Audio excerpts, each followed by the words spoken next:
good memories of Final Fantasy or Dragon Warrior. I didn't really have the patience to play either one when I was younger. It wasn't until like recently that I played them, so that I beat them. Let's see. For my Game Boy Color, I actually owned Crystallis on my NES back in the day, and I loved it so much. And I did beat Crystallis on the NES. I bought it and I beat it again on my Game Boy Color, and I still have my cartridge for my Game Boy Color. Dragon Warriors. I also bought Dragon Warriors 1 and 2 and 1+2 and 3. And Dragon Warrior 3 is vastly superior to 1 and 2, by the way.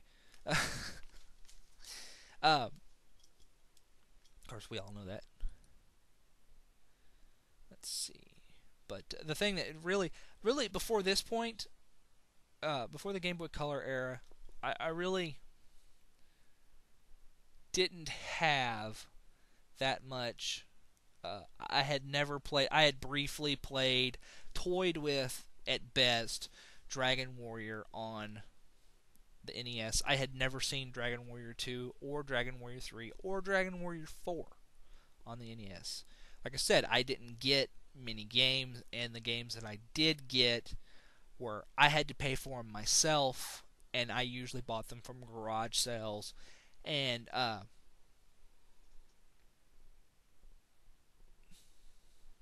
pawn shops. Yes, that's what I'm looking for.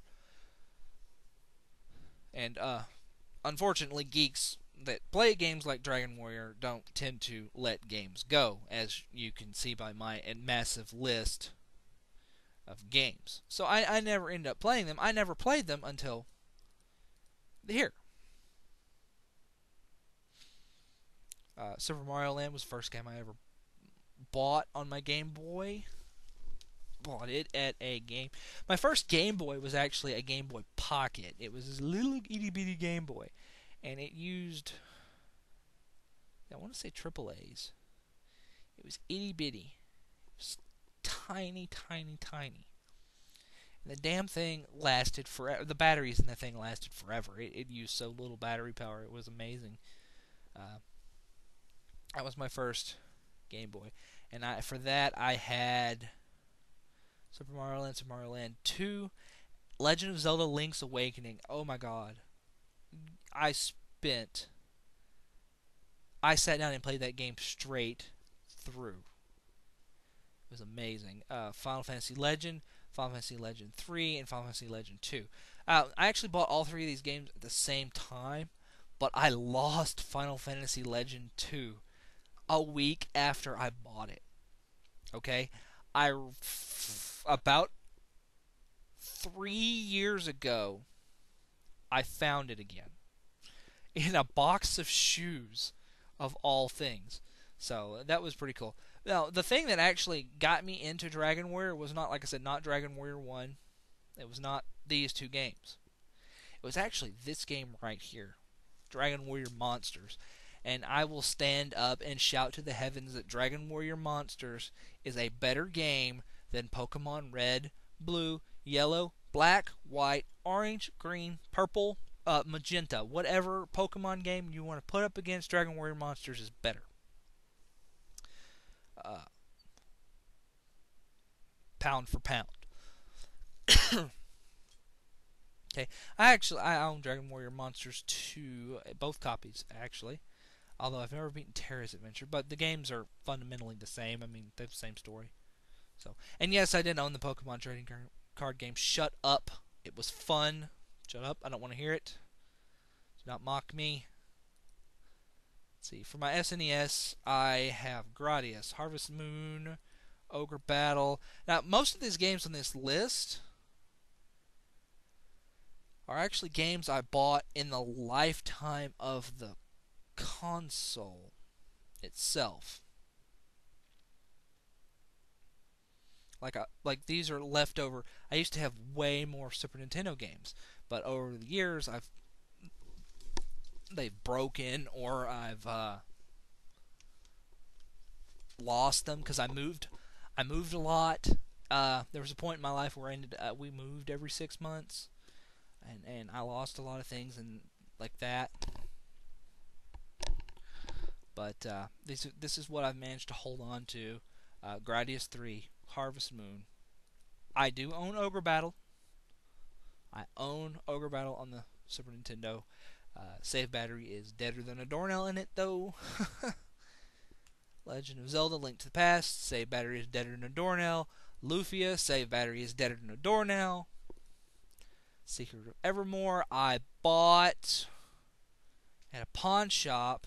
That same pawn shop that I bought. I bought Final Fantasy and Super Mario Brothers Duck Hunt. Same place. I was like, whoa, that's pretty cool, because I'd heard of it. I knew it played like Secret of Mana. Illusion of Gaia. I actually bought Illusion of Gaia at the same store I bought Luffy and the Fortress of Doom. Luffy and the Fortress of Doom was $35. Brand new, still wrapped in the cellophane. Yeah, Illusion of Gaia was $45. And I saved for almost 6 months to buy that damn game. And I ended up really not liking it, not nearly as much as Lufia. See, Super Mario World, that's my original Super Mario World. I actually have 2 Super Mario Worlds and 2 Super Mario All-Stars. The reason being is because my dad had a Super Nintendo, and they threw all their Super Nintendo. They threw their Super Nintendo and all of their. They were going to throw it all out because they had moved on to bigger and better things. They got themselves a PlayStation 2. They got all. They're like, oh well, we don't need this no more, and they threw it. I was like, I'll take it. So I actually have 2 copies of Super Mario RPG. I have 2 copies of Super Mario All Stars. I have 2 copies of Super Mario World. I have 2 copies of Breath of Fire 2. I have 2 copies of Breath of Fire 2. One of them, I have never even played. Because what happened was, my dad bought my dad bought Breath of Fire 2. The first true RPG I ever played was Super Mario RPG. Okay? And I love that game so much. And then I sat down and I played it and I played it and I played it and I played it and I played it and I played it and I played it. And I played it over at my grandmother's, and my cousins and everything watched me. My brothers and sisters and my cousins watched me play it. And they were like, oh, that's so cool, that's so cool. My dad bought a bunch of Super Nintendo games, like a whole bunch of them. Oh my god. At a garage sale for $50. We're talking like 30 games for $50. And one of the games he bought was Breath of Fire 2. He spent $100 total. He spent $50 for it was Super Nintendo and 2 controllers and a turbo controller and a Super Scope, and then like 30 games for another $50. It was an amazing deal. And one of the games was Breath of Fire 2. And my brother Dusty goes,